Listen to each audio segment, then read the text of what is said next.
Le Grand Matin Sud Radio 7h-10h, Benjamin Glaise et Marilyn Hérault.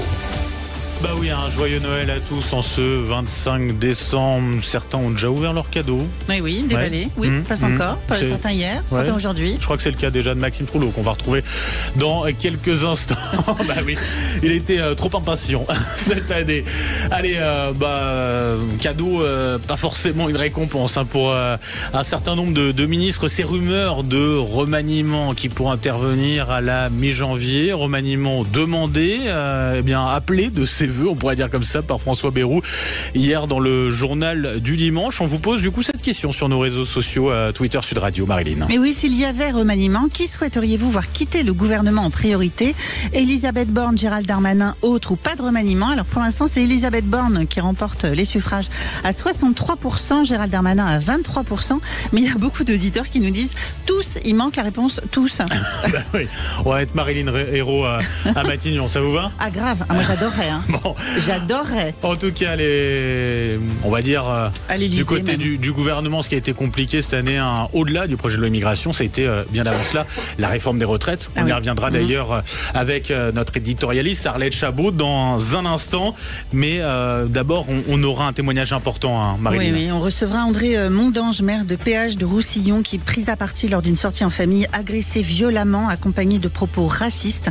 Il nous racontera ce qu'il a vécu. Et ça sera juste après, hashtag on en parle.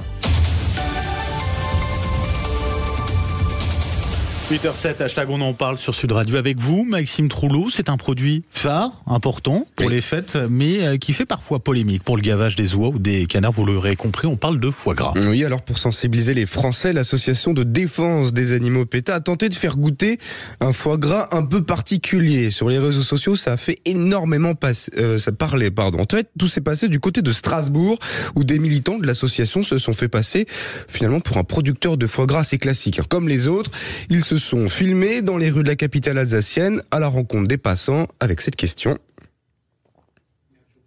Est-ce que vous voulez du foie gras, tout simplement? Ils avaient sur un plateau, des petits échantillons de foie gras. Alors, j'imagine qu'ils étaient nombreux à dire oui. Les gens, évidemment, du foie gras, merci, c'est gentil, c'est super bon. C'est quoi exactement comme foie gras? Et à cette question, voici la réponse. Attention, séquence ascenseur émotionnel.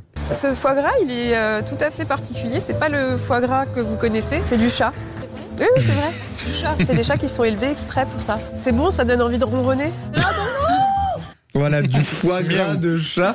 Alors évidemment, quand on entend cette passante avec ce cri, ça fait un petit peu peur. Mais alors la vidéo a été publiée ainsi, avant que l'association PETA finalement sur les réseaux sociaux ne vienne préciser les choses. Il ne s'agit pas du foie gras de chat, mais du faux gras végétal. En fait, l'objectif de PETA avec cette vidéo, c'était, je cite, de montrer à quel point il est répugnant de consommer l'organe malade d'un animal, quelle que soit son espèce, finalement, que ça soit un chat ou un canard ou une oie. Il faudrait ne pas consommer de foie gras et plutôt se diriger vers du foie gras végétal. Pourquoi pas? J'avoue que le foie gras classique, j'en ai profité hier midi. Moi, je mange plus du tout, en fait. Oui, depuis les films, en fait, au fur et à mesure. D'accord.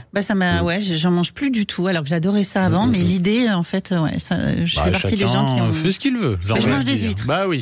Merci beaucoup, Maxime Troulot.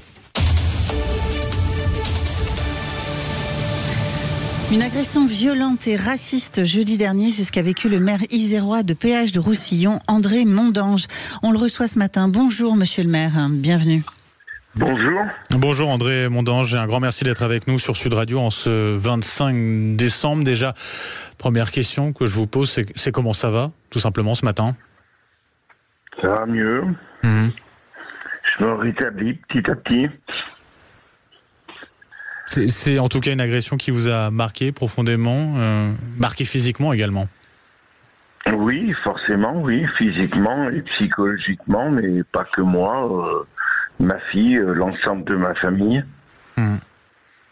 Racontez-nous ce qui s'est passé, c'était jeudi dernier, dans le Vaucluse à Avignon, c'est ça? C'était jeudi dernier, j'étais à Avignon pour un déplacement privé. À l'occasion de la présentation de la thèse d'histoire d'un de mes neveux à l'université d'Avignon. Et donc, le soir, on avait retenu dans un pub pour fêter l'événement. Et peut-être une demi-heure avant la fermeture du pub, 2 personnes sont arrivées. Il y en a un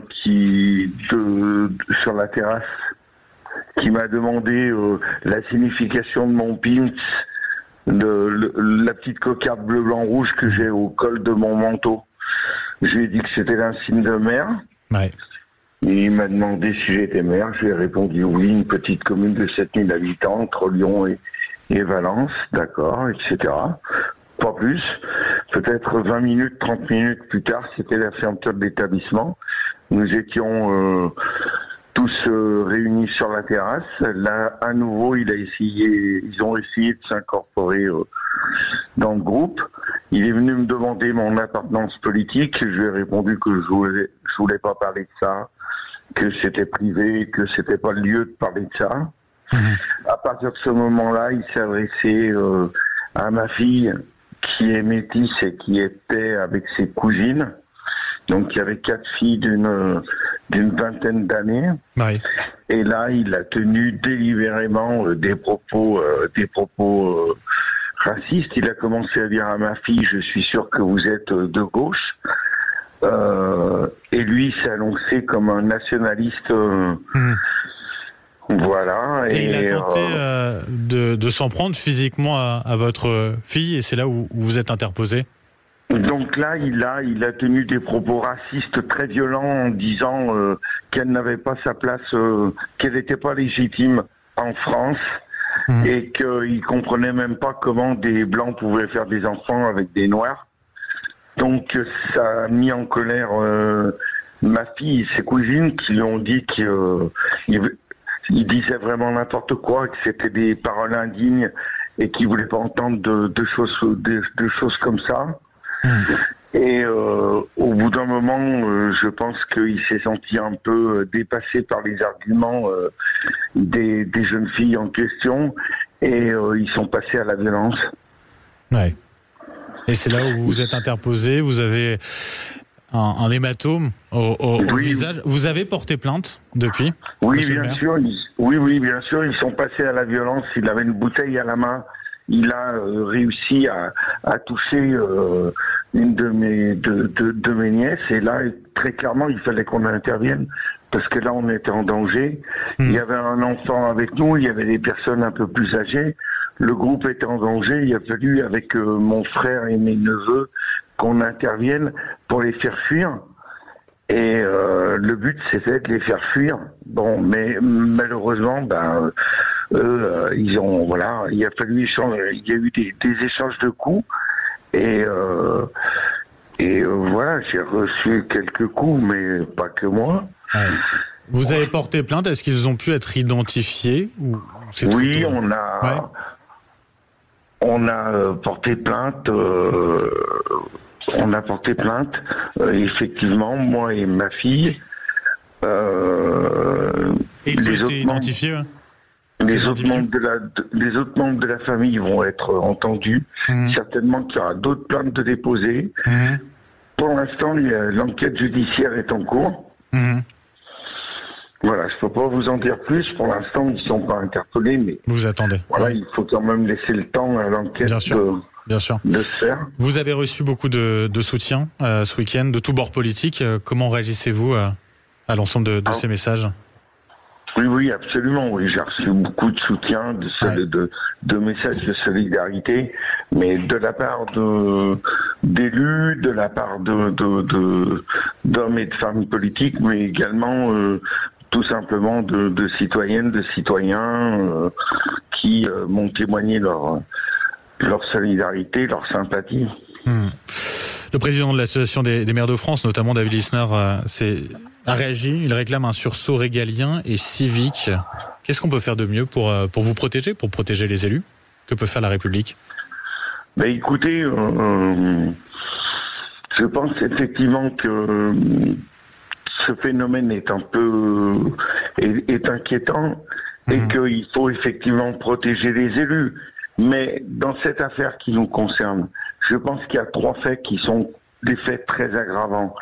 C'est le premier, ils n'ont pas hésité à me taper dessus alors qu'ils savaient que j'étais maire, puisque au premier contact, je leur avais dit Moi, en croyant que c'était des gens normaux. Le deuxième fait aggravant, c'est qu'ils ont tenu des propos racistes assumés et que le racisme n'est pas une idée, mais c'est un délit. Ouais. Un délit puni par la loi. Ils ont tenu des propos racistes en public. Et ça, c'est très grave. Et le troisième fait aggravant, c'est qu'ils ont porté un coup à une des jeunes filles avec une bouteille et c'est considéré comme une arme. Donc voilà, ça, ce sont des faits aggravants. Mais on peut quand même être inquiet de la montée de l'extrême droite et de la montée de leurs idées. Parce que j'entendais hier que en Allemagne, ils ont profané la tombe de l'ancien chancelier allemand avec des croix gammées. Ça veut dire que c'est pas qu'en France, c'est dans toute l'Europe.